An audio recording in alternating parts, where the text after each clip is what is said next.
Salam sigap dan shalom. Renungan kita pada hari ini, Kamis 9 September 2021, berjudul Allah memenuhi kita dengan kasih-Nya.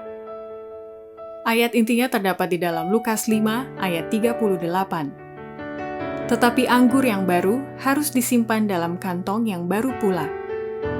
Pena Inspirasi menuliskan yang dimaksud dengan judul renungan kita pagi ini, Allah memenuhi kita dengan kasih-Nya, sebagai petunjuk bagi kita bila mana ingin menjadi pekerja bersama-sama dengan Allah adalah sebagai berikut.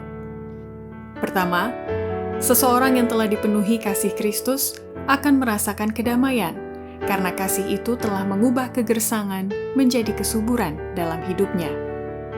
Di mana saja kasih Kristus memerintah, di sana ada kedamaian dan ketenangan. Di mana kasih ini dihargai, itu adalah bagaikan aliran air yang menyegarkan di padang gurun, mengubah kegersangan menjadi kesuburan. Kedua, seseorang yang telah dipenuhi kasih Kristus akan memiliki kuasa yang dapat melembutkan dan menuntun hati kepada penurutan pada hukum Tuhan.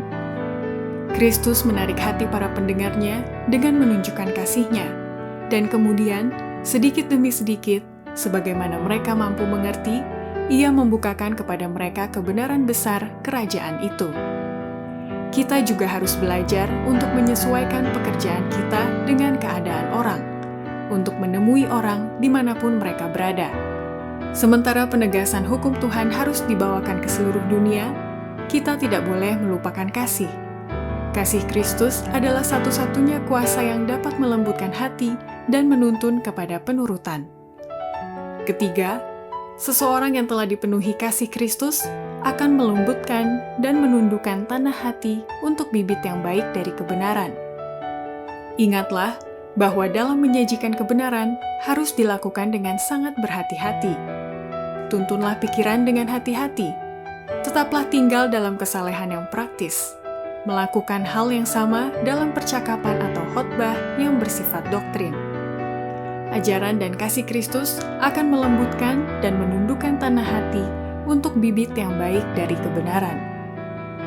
Keempat, seseorang yang telah dipenuhi kasih Kristus akan mengasihi jiwa-jiwa sebagaimana Kristus telah mengasihinya.